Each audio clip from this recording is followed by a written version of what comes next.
Salut, prieteni! Bine v-am găsit de aici, de la magazinul Echitana, la Snagov Plața, unde vă așteptăm ca de obicei să ne treceți pragul și să vedeți ce lucruri avem în stoc. Azi discutăm despre ce ne doare foarte tare acum la începutul verii, să spunem așa, adică muștele și cum scăpăm de ele.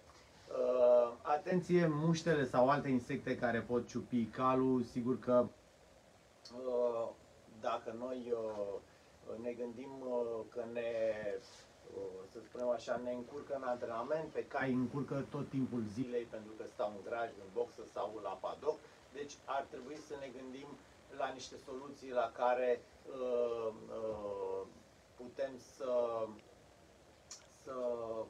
îi facem pe cai să fie mai confortabil în tot restul timpului, nu numai atunci când punem șaua pe ei și îi folosim, ca să spunem așa. Și avem mai multe soluții, dar înainte de toate, orice soluție, adică orice spray, orice substanță și așa mai departe, care ajută la protecția calului vis-a-vis de muște și de alte insecte care ciupesc și enervează, trebuie să ne gândim la profilaxia grajdului, da? Adică la tot ce înseamnă încercarea noastră de a scăpa de aceste muște din prima clipă în care ele, mă rog, e cald afară și încep să iasă, da? Adică să curățăm grajdul mult mai des sau să, mă rog, să facem un protocol cu îngrăjdarii respectiv, să curețe grajdul, să nu lase foarte mult balega în boxe, să nu lase balega în apropierea boxelor grajdului și să o ducă direct în locul care e pregătit special pentru partea asta de gunoi de grajd și așa mai departe. Nu în ultimul rând, o să vorbim probabil altă dată și despre produsele de dezinfectare a grajdului și a boxelor, pentru că și ele sunt foarte importante sau alcătuiesc baza acestei protecții față de muște și alte insecte. Deci, dacă grajdul nu este curat, dacă protocolul ăsta nu este făcut, tot ce înseamnă protecție externă sau internă pe care o aplicăm noi pe cal ne ajută atunci când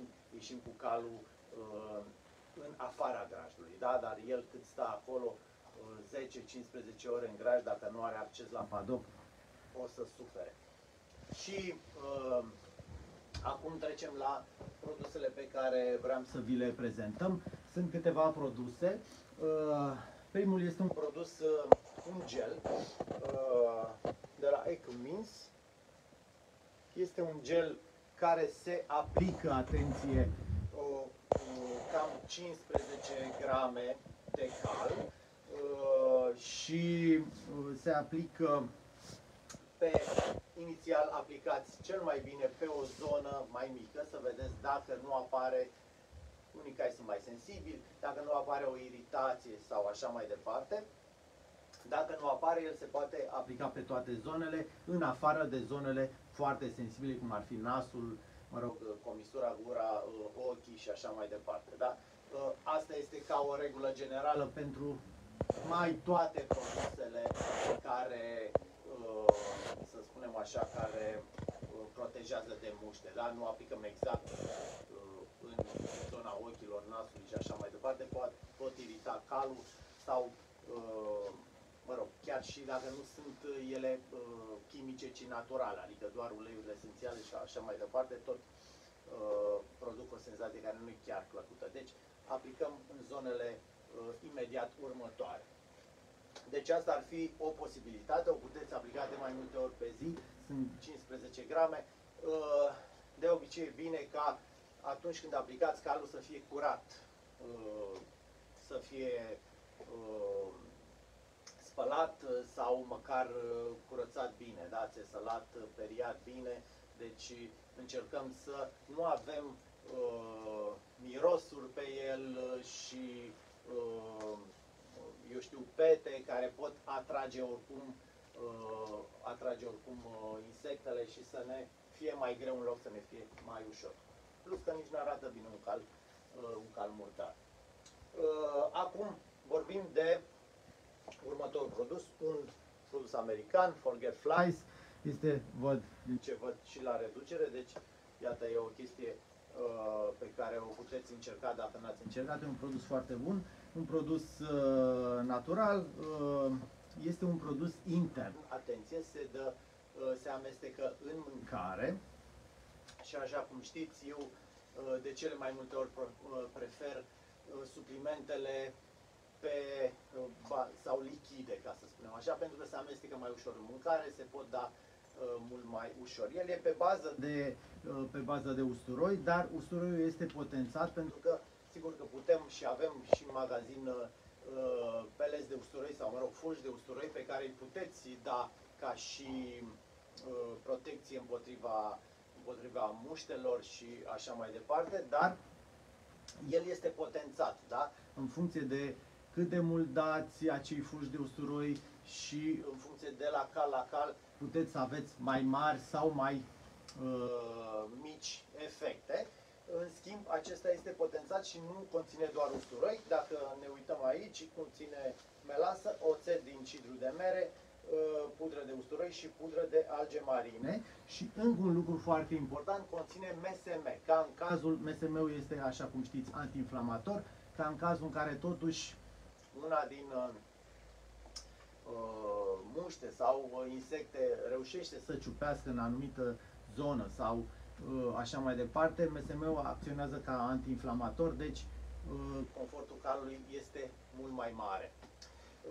Bun, el se administrează o singură dată pe zi, este o sticlă de 1 litru și se administrează 25 de mililitri pe zi maxim, da? Pentru ponei, deci pentru cai mai mici sau ponei, 20 de mililitri pe zi. Deci e un produs concentrat, un produs care vă va ajunge mult timp pentru că e 1 litru, așa cum am spus. De reținut avantajele și dezavantajele, pentru că o să trecem încet și la spray-uri, da? Avantajele și dezavantajele acestor produse. Avantajul unui produs de acest gen, adică un produs care se administrează intern ca un supliment, este că este ca și, să spunem așa, ca și eliberare prin transpirația calului, acele uleiuri volatile sau usturoiul și așa mai departe, este mult mai constant, deci și pe parcursul multor ore din acea zi, deci să spunem așa, efectul lui ține mult mai mult, însă, atenție, dacă hrănim calul cu așa ceva, adică cu Forget Fly sau cu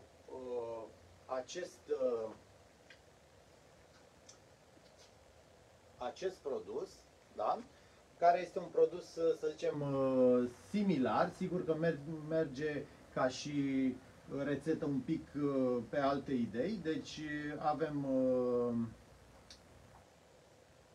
în afară de, mă rog, apă, glucoză și așa mai departe, un extract special de frunze de măslin, ulei de lămâie, ulei de pelin negru și așa mai departe, extract de flori de salcâm, ulei de piper, extract de aloe vera, la fel pentru ulei de oregano și așa mai departe. Deci tot ce înseamnă aceste uleiuri esențiale, se recomandă administrarea a 50 de mililitri de o dată sau de 2 ori pe zi. Deci acesta puteți să-l dați chiar de mai multe ori pe zi, de 2 ori pe zi și câte 50 de mililitri, este tot, cred, de 1 litru, da, exact.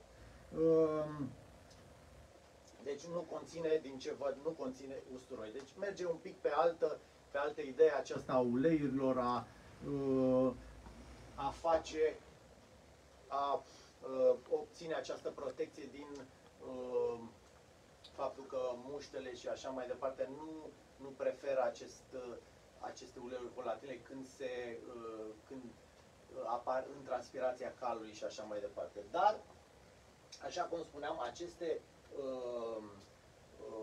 produse care se dau intern, deși țin mai mult, în funcție de cal sau de cum folosiți calul, pot să potențeze câteva ore sau toată ziua, în funcție de cum folosiți calul. Dacă e un cal care stă doar la padoc, de exemplu, ca să dăm un exemplu concret, el va ține mai mult, pentru că calul ăla nu transpiră, nu face efort și așa mai departe. Dacă este un cal care este folosit pe un regim sportiv sau pe un regim de agrement, în care tot timpul va avea în ziua aceea câteva lecții de călare, va transpira, îl veți spăla, iarăși va fi harnașat, iar va transpira și așa mai departe, e posibil ca efectul să se reducă în timp.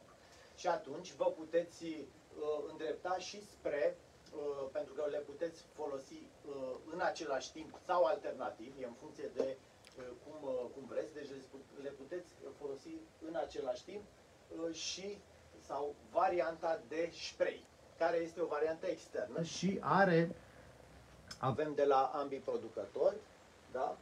Și de la acesta, la fel. Sigur, se pune un capac de spray.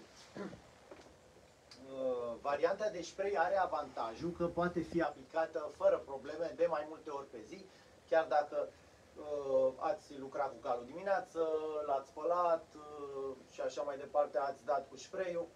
Când observați că efectul lui începe să treacă, dacă aveți deja ore după amiază și stă la padou mai mult, puteți să aplicați din nou.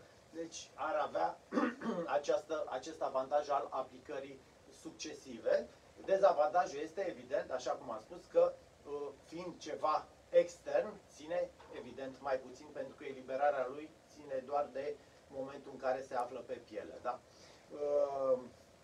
Și bineînțeles, cele două variante de spray ale celor două branduri merg pe aceeași idee a rețetei de interior, adică și acesta are tot un extract de usturoi și din ce văd, cu lemongrass, tot pentru a proteja și a îndepărta eventualele insecte. Cam asta despre felul în care puteți proteja caii. Nu uitați, profilaxia e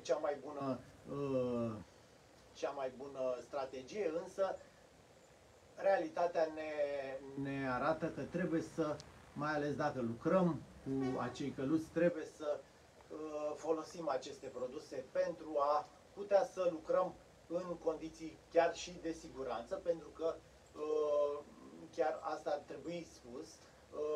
Eu personal, chiar acum aproape 20 de ani, am avut un accident din această cauză, pentru că calul meu a fost ciupit de un tăune și a început să arunce violent cu spatele.